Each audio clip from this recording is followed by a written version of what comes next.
Yang harus diingat adalah area-area di bawah tempurung ini. Yang paling banyak biasanya numpuknya dia di sini, di area dalam sini, di bawah lutut sama di sini. Nah, biasanya kalau orang dengan pengapuran sendi lutut ini ada nonjol sininya. Jadi tempurungnya ini tidak jelas kelihatan seperti ini karena di sini kayak ada benjolan ini, terlihat kayak bengkak-bengkak di sini. Di sini sama di atas tempurung sini. Nah, seperti ini dia kayak menebal. Ini sebenarnya bukan lemak, tapi itu jaringan yang mati, yang sudah rusak tapi menjadi kerak. Assalamualaikum warahmatullahi wabarakatuh. Jumpa lagi dengan saya Yunus Mirza, fisioterapis. Di video kali ini saya akan memberikan tips atau informasi penting bagaimana cara menumbuhkan sel baru atau jaringan baru pada area sendi lutut. Jadi video ini insya Allah sangat bermanfaat bagi para penderita nyeri lutut, terutama nyeri lutut yang sudah terlalu lama, misal karena pengapuran sendi lutut atau cedera sendi lutut yang tidak kunjung membaik. Oke, langsung saja bagaimana caranya, simak terus. Cara ini sangat simpel, sangat sederhana, dan insya Allah aman dilakukan bagi siapa saja. Ya, langsung saja. Ini yang perlu dipersiapkan pertama kali adalah minyak atau massage oil. Kalau di rumah bisa menggunakan minyak, pokoknya minyak yang licin, bisa hand body ataupun minyak, misal minyak kelapa ataupun minyak zaitun. Yang penting intinya dia licin sebagai pelumasnya saja. Ini adalah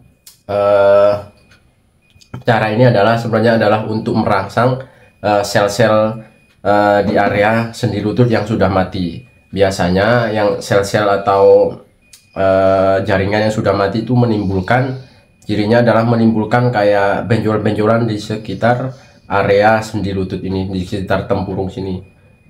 Ya biasanya kalau dipegang atau diraba seperti ini dia ada kayak istilahnya gerenjel-gerenjel kayak gitu.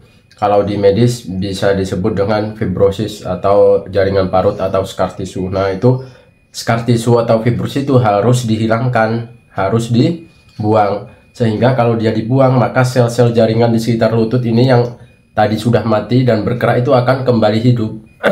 Nah, fungsinya apa kalau menghidupkan sel-sel ini?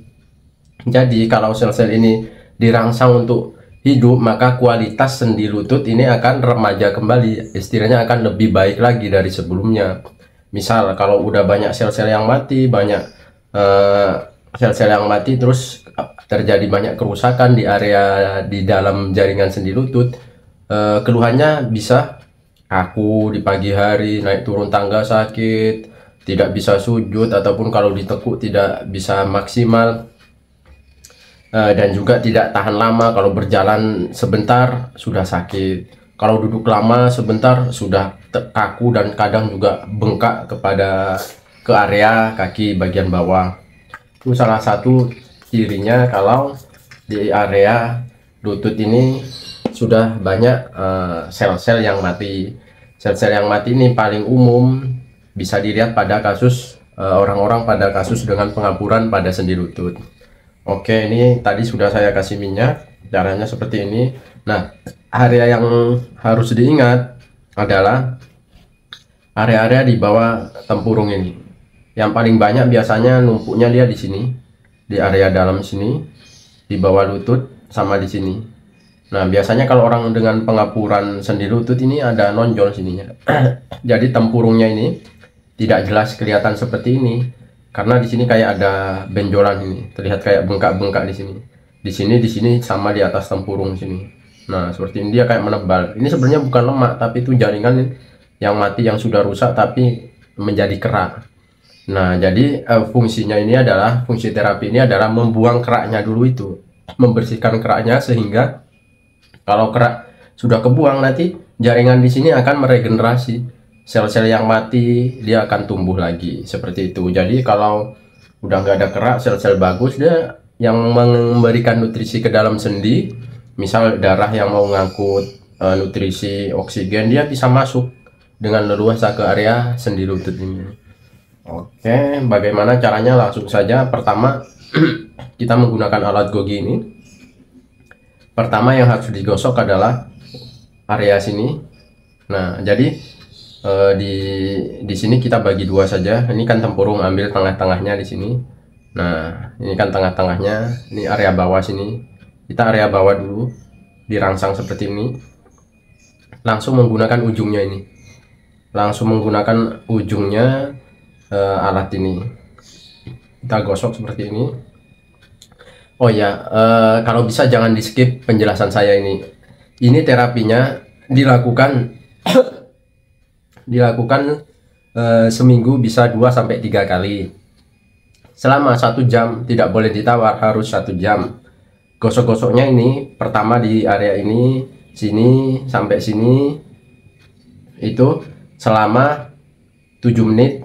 7 menit di area bawah sini, gosok-gosok menggunakan ininya. Lalu 3 menit di area atas ini. Area atas ini yang paling harus digosok adalah di area sini, pas di area atas tempurung lutut. Oke ya, saya ulangi lagi, 10 menit gosok-gosok menggunakan ujung alat ini. Di sini, terutama di sini, di bawah tempurung, sama di sini, sama di bawah tempurung bagian samping atau bagian luar. Oke, nah gosok seperti ini. Nanti kalau terasa gerenjel-gerenjel ini pelan-pelan saja, pelan-pelan. Nah, biasanya agak sakit sekali kalau apalagi yang pertama-pertama atau yang belum pernah merasakan gosokan pakai alat ini akan merasakan sakit sekali. Jadi pelan-pelan dulu, pelan-pelan digosok seperti ini. Nanti kalau sudah tidak terlalu terasa sakit, baru agak ditambah tekanannya. Oke, di sini 7 menit. Setelah itu ini 3 menit di area ini, area atas tempurung lutut. Gerakannya cukup simpel, cuma digosok-gosok saja seperti ini. Nah, nanti kalau merasakan gerenjelan dan yang sakit ya itu digosok-gosok dulu seperti ini. Oke, itu keraknya itu yang harus dibersihkan. Jadi kenapa harus digosok dulu? Selain digosok ini fungsinya adalah saat digosok terjadi gesekan ini kan ada rasa, nanti timbul energi panas di sini, gosokan sini. Nah, itu untuk merangsang pembuluh darah dulu. Pembuluh darah terangsang, pembuluh darah jadi lebar, jadi cairan darah dia masuk ke sini. Nah, tadi kan fibrus ini atau kerak ini tadi dia mengeras, padat. Nah, kalau dengan dibuka pembuluh darahnya kayak disiram dia. Terus kayak disiram, terus seperti kayak dihangatin. Kalau kayak lemak, kalau dihangatin kan dia mencair. Nah, seperti ini. Jadi perumpamanya seperti itu, dipanaskan dulu, dihangatkan dulu. Nah, ini kan bisa nanti si kerak itu bisa agak lentur, agak lunak. Baru setelah cara kedua ini, setelah ini cara pertama digosok-gosok area ini 7 menit di bawah, ini 3 menit. Nah, baru setelah itu udah agak mencair, baru ditekan-tekan pakai ujung ini. Cara menekannya pun seperti ini. Nah, pahanya di sini. Oh, ini pas ini nyangkut gerenjelan. Ya udah kita tekan aja di sini. Tekanannya bisa 8-10 hitungan. Misal seperti ini, saya tekan 1 2 3 4 5 6 7 8 9 10, lepas. Ulangi lagi, tekan di area itu 8-10 hitungan, lepas, pindah lagi. Pokoknya sekitar area sini harus kena tekanan semua. Berapa menit? Tadi kan sudah kalau udah gosok-gosoknya ini 7 menit, ini 3 menit, jadi 10 menit. Kalau yang tekan-tekannya ini harus lama. Ini karena proses inti pembersihan dari keraknya ini, fibrusnya ini, ataupun scar tisunya ini. Ditekan, pokoknya mengitari ini selama sekitar 40 menit. Nah, oke, seperti ini. Ditekan-tekan, misal di area sini 30 menit, di bawah ini ditekan-tekan terus, tekan, nanti pindah, tekan. Pokoknya setiap yang ada gerenjelan dia harus ditekan terus. Tekan seperti ini, lepas, tekan seperti ini, lepas, tekan, lepas, tekan, lepas, tekan. Setiap penekanan ingat 8-10 detik, lepas. Nah, terus tekniknya saat ditekan seperti ini. Oh, ini pokoknya gerenjelan ini ditekan. Cara nekannya pun harus terasa agak sakit, tapi tidak istilahnya sakit tapi bisa ditahan. Seperti itu, jangan sampai wah terlalu sakit sampai gue nggak bisa ditahan, bukan seperti itu. Jadi ditekan saja sampai terasa sakit, ditahan. seperti itu, ditekan sampai sakit lalu ditahan. Nah, nanti pas ditekan-tekan sini timbul kayak merah-merah, kayak mau biru-biru, itu tidak apa-apa, itu efek normal. Nah, karena fungsinya ini adalah kan kerak kebuang, otomatis ada istilahnya ada luka-luka kecil di area yang kita rangsang. Nah, dengan ada luka-luka kecil itu, dia yang bisa merangsang apa namanya sel-sel itu untuk bisa tumbuh lagi. Seperti itu. Mekanismenya memang dibuat seperti itu. Nah, ditekan sini, tekan sini, tekan sini, tekan sini, tekan sini. Nah, saat pas digosok dan ditekan-tekan ini terasa nanti kok kayak ada kembung-kembung atau kayak ada cairan, kok kayak ada mau bengkak. Itu tidak apa-apa. Memang efeknya seperti itu. Jadi jangan panik. Oke. Seperti ini. Ditekan, ditekan, ditekan. Nah, setelah umpamanya di sini udah ditekan-tekan, pindah ke atasnya. Tekan, lepas, tekan, lepas, tekan, lepas, tekan, lepas. Jadi kalau pertama melakukan teknik seperti ini agak-agak sulit, mana yang memang gerenjelan, mana yang tulang. Nah, kalau yang gerenjelan itu dia pas saat digerakkan gini, ini kayak nyangkut, terus kalau ditekan agak terasa sakit. Nah, itu yang benar kerak. Tapi kalau tulang misalnya tulang ini di atasnya ditekan itu nggak sakit kalau tulang, kecuali di atas tulangnya memang ada jaringan yang memang bermasalah, mesti sakit juga. Seperti itu. Oke, tekan, lepas, tekan, lepas, tekan, lepas, seperti ini. Nah, terus diulang-ulang. Gerenjel-gerenjelan ini harus dimaksimalkan, dioptimalkan untuk ditekan-tekan seperti ini. Nah, pakai cara ini jangan takut. Nah, karena cara ini insya Allah sudah istilahnya saya praktikkan kepada puluhan atau bahkan ratusan pasien saya, dan insya Allah ini aman. Ini adalah cara yang baru yang saya videokan ini khusus pemirsa Yunus Mirza Official ini. Nah, tekan, lepas, tekan, lepas, tekan, lepas, tekan, lepas, tekan, lepas, tekan, lepas. Karena lutut saya masih normal, jadi tidak ada keraknya, jadi tidak kelihatan ini efeknya. Kalau ditekan, dilepas. Kalau ada keraknya saat ditekan terus dilepas, ini membekas. Nah, itu fibrous namanya, itu kerak itu.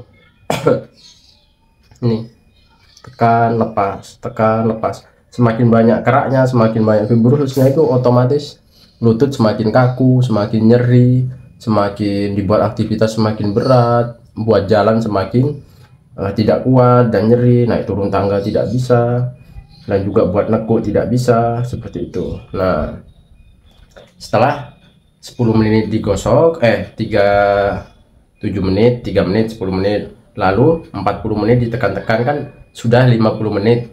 Nah, yang 10 menit terakhir caranya seperti ini. Lutut ditekuk ke bawah seperti ini. Nah, lalu kita gerakkan seperti ini sambil dia ngedorong. Ini pakai alat ini, dia seperti ini. Nah, gosok seperti ini.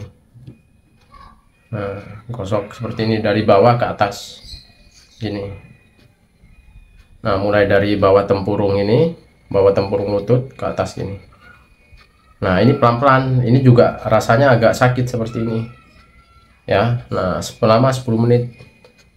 Selama 10 menit. Ini. Nah, jadi berapa kali hitungan ngangkatnya, tidak usah pakai hitungan berapa kalinya, tapi hitungannya menit. Nah, jadi pas 1 jam itu untuk melakukan treatment seperti ini. Oke, nah lalu di akhir sesi setelah dilakukan cara yang ketiga ini seperti ini, dikompres dengan air dingin selama 10 menit. Itu nanti diulang sampai 2-3 bulan, dan insya Allah akan terasa efeknya seperti itu. Dan insya Allah kalau sudah mengikuti teknik seperti itu, jaringan ataupun sel-sel yang mati itu akan regenerasi lagi, dia akan remaja lagi sel-sel di area sendi lutut itu. Dan keluhan yang biasa dirasakan mulai dari kaku, nyeri, tidak kuat, itu akan perlahan-lahan akan berkurang.